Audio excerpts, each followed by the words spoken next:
నిన్న మొన్న ఎంతమంది దుర్మార్గులంటే క్రిస్మస్ చేసుకుంటుంటేనట ఆ చర్చిలోకి వెళ్ళి గొడవ చేస్తున్నారు. ఏం పోయే కాలం నాకు అర్థం కాలే. నిన్నేమైనా అన్నాడా, నిన్నేమైనా తిట్టాడా, పోనీ నీ దేవుళ్ళని గాని నీ దేవతలను గాని ఏమైనా దూషించాడా? అలా చేస్తే ఆ వ్యక్తిని వెళ్ళి అడగొచ్చు, అడ్డుకోవచ్చు, తప్పులేదు. వాళ్ళ ఆరాధన ఏదో వాళ్ళు చేసుకుంటుంటే పోనీ బయటకి ఏమైనా విపరీతమైన సౌండ్ పెట్టేశాడా, పోనీ అప్పుడైనా వెళ్ళి చెప్పి తగ్గించమని చెప్పి ఒక హక్కు ఉంటుంది నీకు. ఎందుకంటే ఈ భారతీయ సమాజంలో ఈ రాజ్యాంగబద్ధంగా అందరూ జీవిస్తున్నాం కాబట్టి. ఊరికే వాళ్ళు ఏదో ఆరాధన చేసుకుంటుంటే ఆ లోపలికి వెళ్ళిపోయి నువ్వు ఆపుతావా ఆపవా అని కొట్టడం తిట్టడం తప్పు.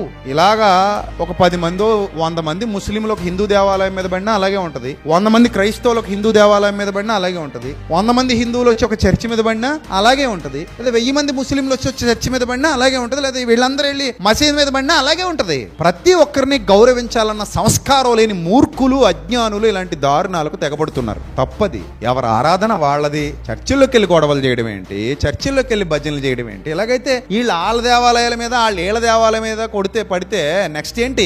యుద్ధాలు. ఎవడ బలం ఎంత ఉందో ఆడు చూపించుకుంటాడు, నరుక్కుంటారు, చంపుకుంటారు. బతుకుతామా? ఆనందంగా బతుకుతామా? మన పిల్లలు హ్యాపీగా ఉంటారా? మా నాన్న గొడవల్లో నరికేశారండి, మా నాన్న చచ్చిపోయాడు, గొడవల్లో పొడి చేశారు, మా అమ్మ చచ్చిపోయింది అని ఆ మతం ఓడు ఈ మతం ఓడు చిన్న బిడ్డలు ఇద్దరు కూర్చొని పక్కన కూర్చొని ఏడుస్తుంటే ఏం బాగుంటది? ఇలాంటి వాళ్ళకి ఇంకా జ్ఞానం అబ్బదు. సో ఈ దుర్మార్గపు భావజాలం తప్పు.